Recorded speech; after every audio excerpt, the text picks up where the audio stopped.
नमस्कार दोस्तों, स्वागत है आपका हमारे YouTube channel short hand master with LK में। तो दोस्तों, बहुत दिनों के बाद डिक्टेशन आपके सामने पेश है। चूँकि कोरोना चल रहा था, कोरोना काल में हम भी डिक्टेशन अपलोड नहीं कर पाए थे, इसलिए आज बहुत दिनों बाद मौका मिला है तो डिक्टेशन अपलोड करेंगे आज। आप भी देखना, लिखना और हिंदी करना। तो स्टार्ट करते हैं। Dictation number 51, page number 64। Dictation start होगी 3 सेकंड बाद। स्टार्ट। सभापति महोदय, सदन के समक्ष दहेज प्रथा के संबंध में जो विधेयक प्रस्तुत किया गया है वह बहुत ही उपयोगी तथा महत्वपूर्ण विधेयक है।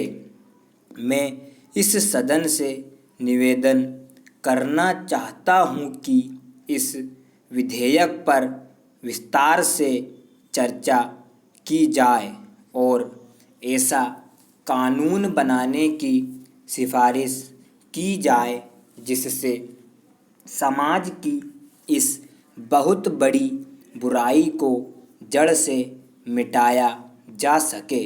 मैं यह भी मानता हूँ कि समाज की इस बुराई को कानून के द्वारा जल्दी दूर नहीं किया जा सकता है।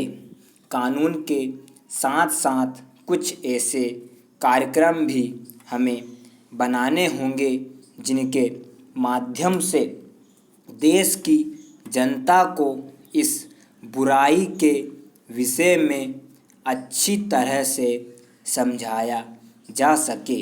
दहेज प्रथा पुराने समय में हिंदू धर्म में प्रचलित थी, लेकिन अब धीरे धीरे यह प्रथा सभी धर्मों में बीमारी की तरह फैल चुकी है और अब धीरे धीरे एक व्यवसाय का रूप ले चुकी है।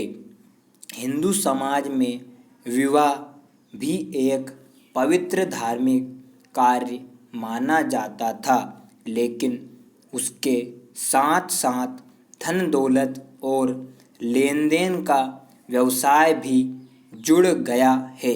पेरा महोदय, इस बुराई को दूर करने के लिए हमें कानून भी बनाना होगा और साथ साथ पूरे देश में इसके लिए हमें एक जनमत भी तैयार करना होगा जिससे लोग इस बुराई के विषय में अच्छी तरह से जान सके। बाल विवाह को रोकने के लिए कानून बना हुआ है, लेकिन हम देखते हैं कि हजारों बाल विवाह हो रहे हैं। इसका पता न तो सरकार को है और ना ही ऐसे लोगों को सज़ा मिलती है। इसलिए केवल कानून बनाकर बैठ जाना उचित नहीं है। सरकार को समय समय पर इस बात का भी पता लगाना चाहिए कि कानून का पालन हो रहा है या नहीं। मैं आपसे निवेदन करना चाहता हूँ कि केवल कानून बनाने में सामाजिक बुराई को समाप्त नहीं किया जा सकता है। इस प्रकार की सामाजिक बुराई को समाप्त करने के लिए हमें समाज में जाकर काम करना होगा। आम जनता को घर घर जाकर दहेज जैसी बुरी प्रथा के विषय में जानकारी देनी होगी। उन्हें यह भी बताना होगा कि यदि इस प्रथा को समाप्त नहीं किया गया तो उनका विकास कभी नहीं हो सकेगा और वे सदा गरीबी में अपना जीवन बिताते रहेंगे। इस कार्य के लिए हमें देश में ऐसी संस्थाएं बनाने का प्रयत्न करना होगा जो देश सेवा की भावना से काम कर सके। स्टॉप।